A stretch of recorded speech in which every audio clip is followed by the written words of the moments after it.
Joining us now are two young performers, up-and-coming stars in the new wave of rock music. Their names are Joan Jett, who is a singer and guitarist for the Runaways, an LA-based band composed of 5 girls, and Paul Weller, who, I beg your pardon? 4. 4?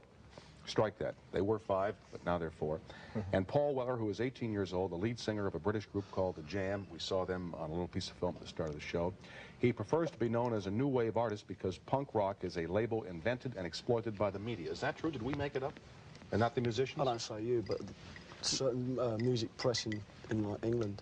So the term was not generated by the musicians or the performers themselves. When did that term first appear in print over there? I mean, just as soon as they realised that if they used if they could think up the term, they could sell them papers for them, right? What you've got to remember is that punk rock is a big flashy neon sign, which sells like commodities, whereas new wave is an attitude.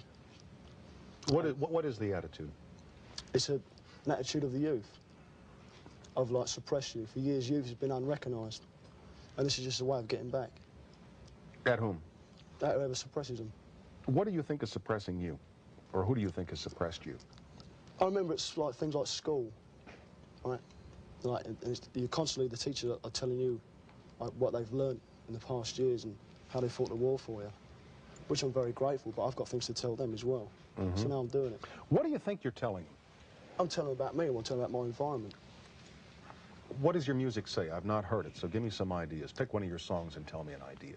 Well, the whole music is environmental, so it's just our surroundings. It's like housing problems. Like there's a great housing problem in Britain. And I know, it's everything, right? You know, it's like recognition of youth. It's also about truth. It's also about unity. About which? Unity. Is the American new wave much the same as what he's describing, or is it different, Joan? Well, I think a lot of the American bands, at least the most recent ones, like after the Ramones and the original New York bands, they're trying to copy a lot of the English bands, a lot, you know, just to cash in and get the gigs. You know, they copy the dress, the whole bit, just to get the the gigs. Do the Runaways copy, or emulate? When we first started, we formed in August of 1975, and the term punk rock wasn't even around. And we went over to England in September. Yeah, September of 1976, and that's right when it was starting, right with the Sex Pistols, and that's the first time I'd seen everybody dressing that way, and then that's the first time I had heard about it, and I came back, you know, to America, and I was telling all these people, you know, all my friends about it, because it was really different. Nothing was happening here in America, and it was over in England. And you saw this before you joined or formed the Runaways? No, this was after the Runaways were formed, so we started 2-3 months before the word punk, you know, all these punk bands started coming out. Do you object to being called a punk rocker? I really think it's a media term. Right. I mean, as far as I think the whole band, the Runaways, are concerned, we're just a rock and roll band. And everybody's pretty, they don't know what to say about an all-girl band besides the fact that we're just a band. They don't know where to put us. And so they just say, well, we're young, we sing about, you know, slightly outrageous things, rebellious things, so they stick us in that field. How rebellious? How outrageous? Well, we just write about things that happen to ourselves or happen to our friends, you know, experiences that, you know, personal things. Like? Give me something really outrageous. You ever cite Wasted from the new album? No. Well, Wasted is about just getting, people in Los Angeles and every place else just getting loaded on drugs and, you know, drinking and stuff like that. You know, it's common stuff. We write about all kinds of stuff, about hating people, about falling in love with somebody, you know, whatever happens to us, you sit down and write a song about it. You got the idea. It's exactly the same for our band. Yeah. It's exactly the same sentiments for our band, you know. And most of the bands that are involved in the new wave scene. Does it surprise you, as Kim mentioned, your records sold very, very well in Japan, but you can walk down Sunset Boulevard and many times not be recognized? You know, you're a hit in Tokyo, but in Los Angeles, maybe not as big a hit. Well, see, the difference is that a lot of people know me in L.A. I mean, I can walk down Sunset and people say hi, but it's no big deal to them. It's well, then like, why did hi. you say that, Kim? Well, it depends on the kind of day, the time of day. Oh. Yeah, if Joan walks at and night, Sunset she's Boulevard queen, is a long street. but during the afternoon, yeah, see, if Robert Redford walked down, he might get more looks in the afternoon. In Japan, it's the difference between being the Runaways in Los Angeles and being someone like the Beatles in Japan, because it was so amazing. I mean, in Japan, we went there, the record company, no one expected we'd be as big as we were there. Even we didn't. It's like being schizophrenic, coming back to America and being slightly known, and then going to Japan and being known by 60-year-old ladies and men. You walk on the street, 2 seconds, you got 1,000 schoolgirls following you, pulling out your hair. I mean, it's just like Beatlemania. It was amazing. We couldn't believe it. And then back here, it's like people know who we are. They come up and they talk to us like normal. There, they sit there and scream, go crazy, cry. Would you book the Jam or would you book the Runaways? Aren't you glad I asked? I've heard the Jam, and I think Paul is very talented, by the way. I have a feeling there's a but coming. No, it's not what it used to be. And producing shows, and you have to, we have large staffs now, and we have to do business.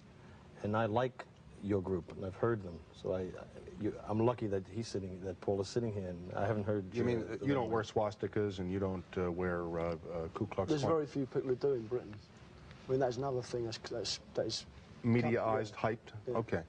And also, to comment on what Paul said and Joni, I don't think what they're saying is any different than what the people said in the mid-'60s, that they want to talk about their times and the problems that they're having at their time of their lives. It would be easy for me to book the Jam because I think they have talent, or the Runaways, and I haven't heard them. But I'd have to be honest with myself and with you that there have been, and there will more than likely continue to be, some bands that I don't like too much. But we have for the reasons you defined up top, the way they conduct themselves. And there are some of them that just are void of one thing, which is talent. But there is a part of our society that likes that particular group, and we have an overhead. I wish that weren't so. It's the man with a small office who can be choosy and say, I will only book shows that I enjoy, that I like, that I think the others will like. Didn't you book the Nuns for a while at one point in Winterland? One time I did, yes. How did that work out? I think it was all right for them. I didn't feel too good about the whole evening, but I think some people were pleased. I wasn't. The Runaways once played the San Francisco area with Quicksilver Messenger service, and did all right with their fans who came in overalls and were surprised. We did better than they did. Did you? Yeah. How many encores? 2 or 3. To go back to the fact that there are some with lack of talent, can't that be said of all kinds of musical groups, whether it be symphonic orchestras, whether it be chamber orchestras, whether it be pop singers? I mean, whenever there's a new trend in music or a repeat of an old trend, there are some people with no talent who try to cash in. How do you describe talent? Talent is something that a mass of people likes. So if there's a mass of people, are you going to say that that group has talent?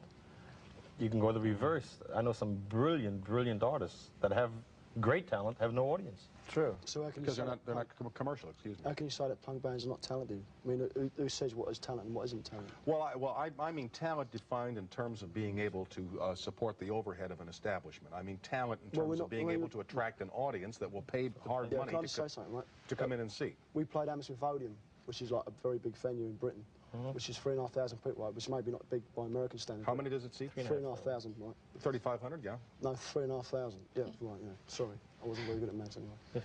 But we sold it out, right? So, I mean, that proves, like, the effect of New Wave in Britain. That just proves that there's a demand. It doesn't say anything about talent. We've put groups into places that hold 50,000 people. Yeah, I mean, and I looked in utter amazement that so many people came. I was very happy. You're also talking about, like, people jumping on the bandwagon. And like, if you talk about the psychedelic days, right, like all the psychedelic bands, there were some good bands like Grateful Dead and whatever. And also there was a lot of like really bad bands who just used that tag to get on and got signed by record companies. Yeah. So it's the exact situation, you know. That's what I say. It's the exact situation as it applies across the full range of musicians. And talent would also be defined as not being able to fill 3,500 or 50,000 once, but 5 years running can keep doing it over and over again. You see, if the label is punk, but if a group gets on the stage, whatever you want to label them, and they cannot play and they cannot sing and there is no melody, I consider that a novelty act. And if it sells, we will more than likely book it. I wouldn't be too proud of myself. I'll walk to the bank sort of sideways.